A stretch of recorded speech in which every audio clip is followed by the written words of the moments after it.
अभिवादन स्वीकार कीजिए देवतोष का। बाबूजी साहब का एक और ख़त लेकर आपकी खिदमत में हाजिर हूँ। Episode number 4। ख़त की तारीख 13 से 16 नवंबर 1949। ख़त कुछ यूं है।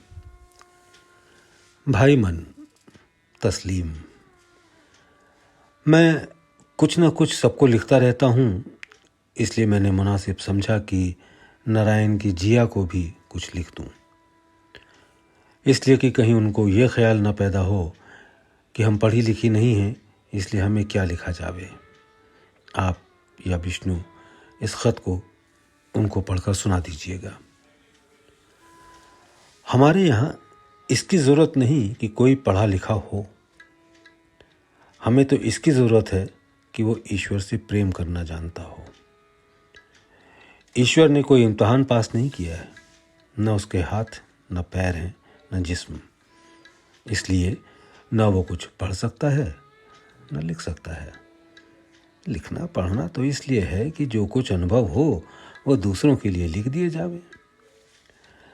जब अभ्यासी रास्ता चलता है तो रास्ते की बातें उसे खुद ब खुद मालूम हो जाती हैं, यानी वो बहुत सारी बातें खुद ब खुद जानने लगता है और दूसरों को बता सकता है। बड़े बड़े महात्मा गुजर गए जो कुछ भी पढ़े लिखे नहीं थे, मसलन गुरु नानक, कबीर वगैरह।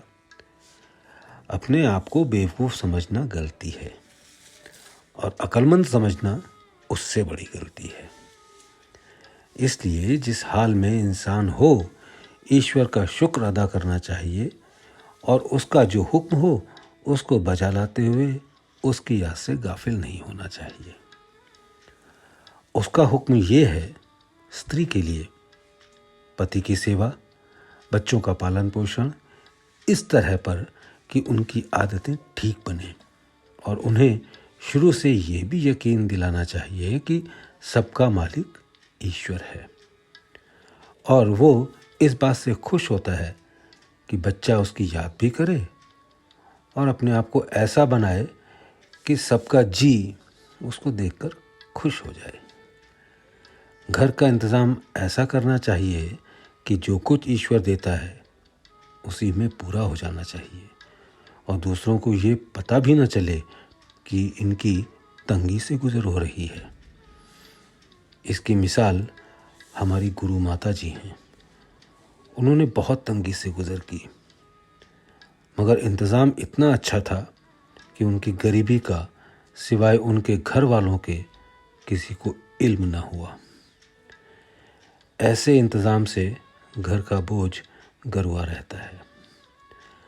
अपना धर्म पालन करना सबसे बड़ी तपस्या है। तुम्हें एक बात मालूम है कि पति पत्नी से क्यों नाराज़ हो जाया करते हैं? इसका तजर्बा करके देखो और सब स्त्रियों से कहो कि वो भी तजुर्बा करें। वजह ये कि पत्नी में पति की तरफ से नफ़रत या गैरियत का बीज छुपा हुआ होता है।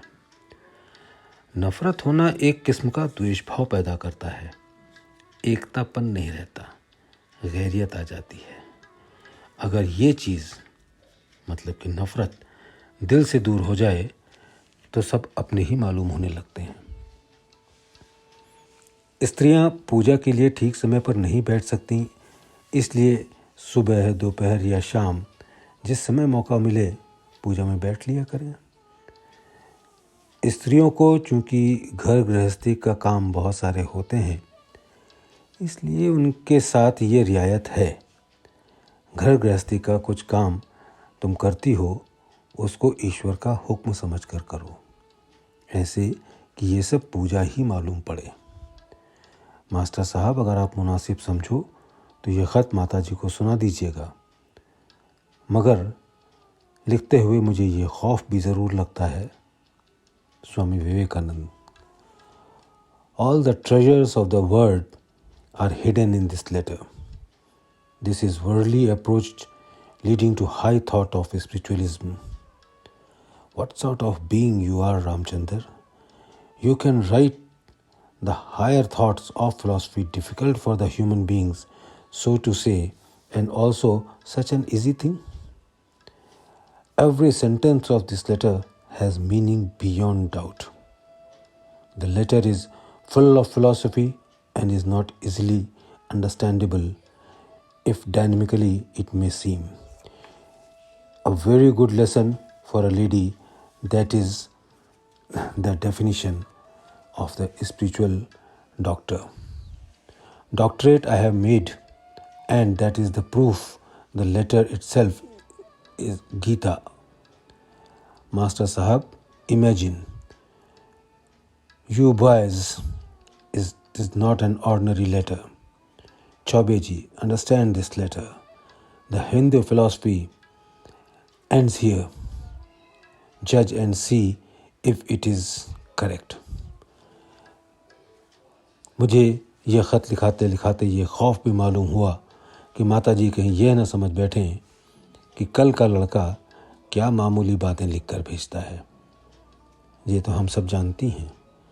ये इबारत मैं लिखना चाहता था कि स्वामी जी का डिक्टेट आ गया।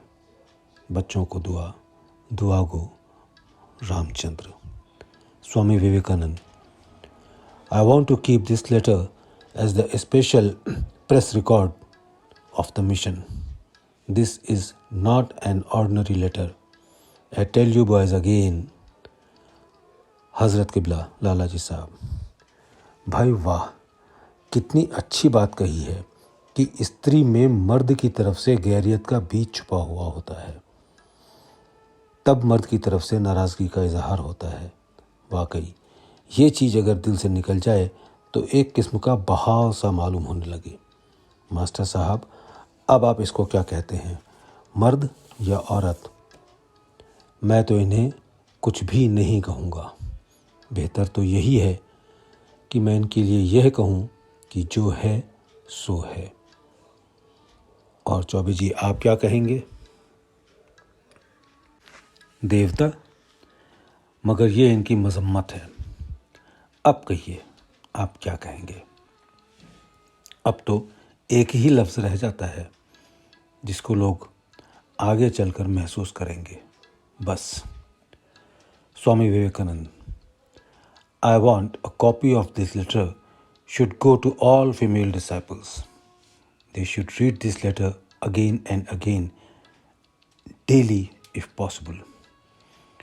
They may ask their Lord to create this condition in oneself, and He will answer.